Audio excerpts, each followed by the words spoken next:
Assalamu alaikum, brothers and sisters. I have seen a great deal of disturbing things on the social media platform of these last couple of days, and I would like to input my own opinions as a historian. I have a question to ask you. 20 years ago, 2001, an enormous coalition force invades your home country, lays waste to not necessarily a good government, blows up your cities, runs trucks, tanks, builds military bases, puts their own puppet government in charge, directly dictates on how you'll do trade, what you'll do trade with, how you'll interact with the communities around you, how you will interact with civilizations and other nations who have been your partners and allies for many decades, both tribally and traditionally. The very nature of your society is upended. People are displaced, towns and cities are destroyed.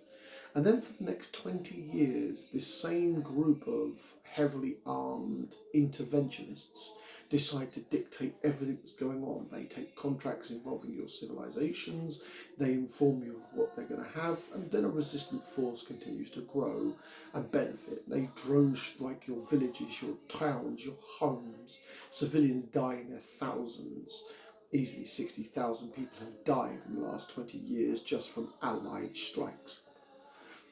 Now you take into account that the localized, very much native uprising decides to retaliate and continues to push back again and again and again. And they never lose hope, they never lose incentiveness, they never lose their interest in being able to defend their own people.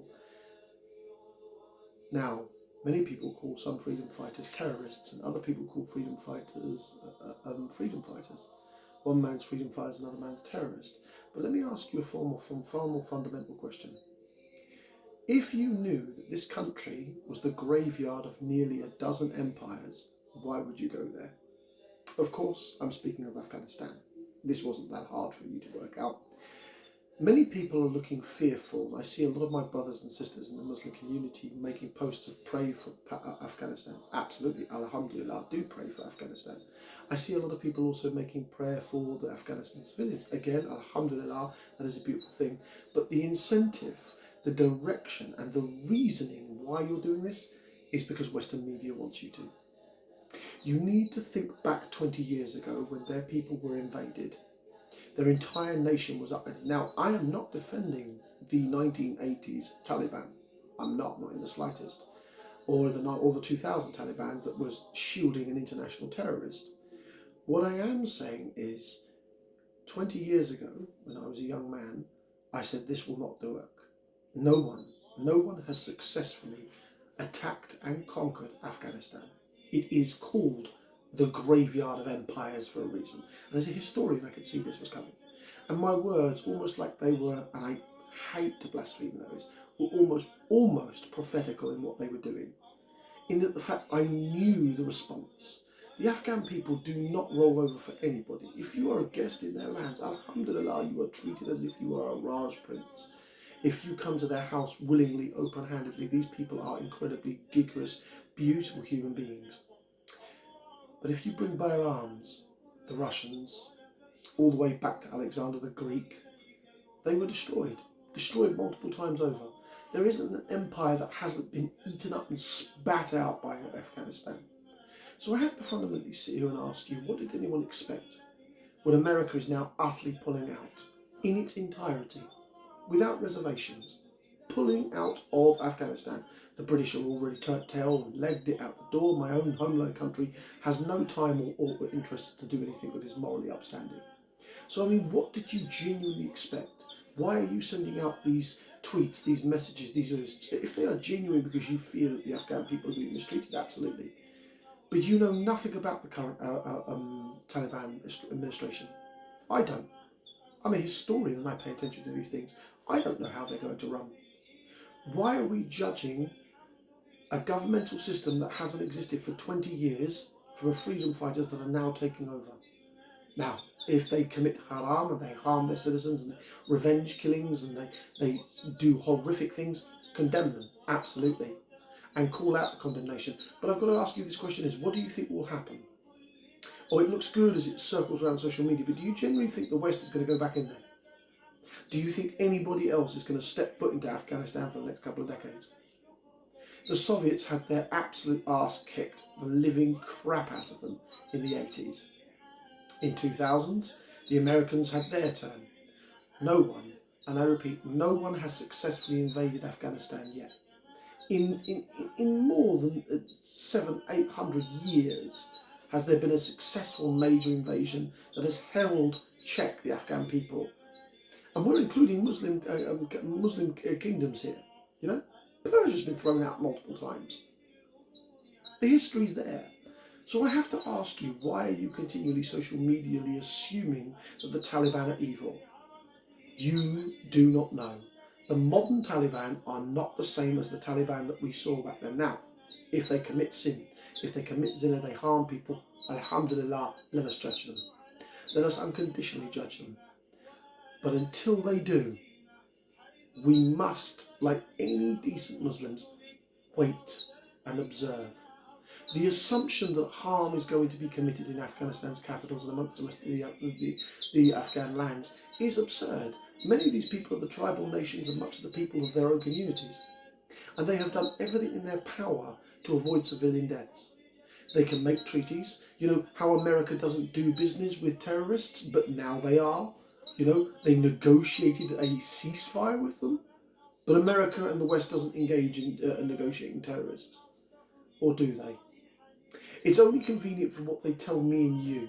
It's only convenient what they tell the Western people. So I ask this question now, and quite honestly, as you circulate these save Afghanistans, these protect Afghanistans, these help Afghanistan memes and pictures and that lot, who are you trying to benefit?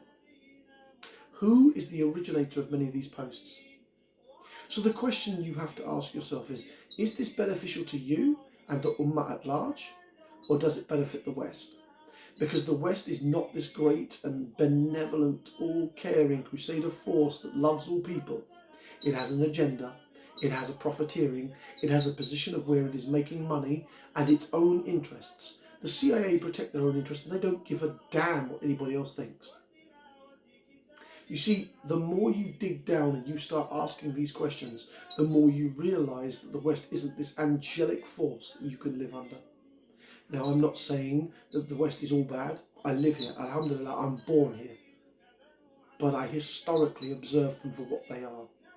And as a historian, I stand very clear that the West is no great force for good. And the Afghanistan Taliban of today are not necessarily the Taliban tomorrow. Now, alhamdulillah, they commit fitna, they commit haram, they commit murder towards innocent people, revenge killings, etc., etc. I'll be the first to condemn them. But we must, as an ummah, be prepared to give them the benefit of the bloody doubt. Because realistically, Afghanistan has been under occupation with a puppet government. And we need to call it what it is, a puppet government. Why is this so difficult for people to understand?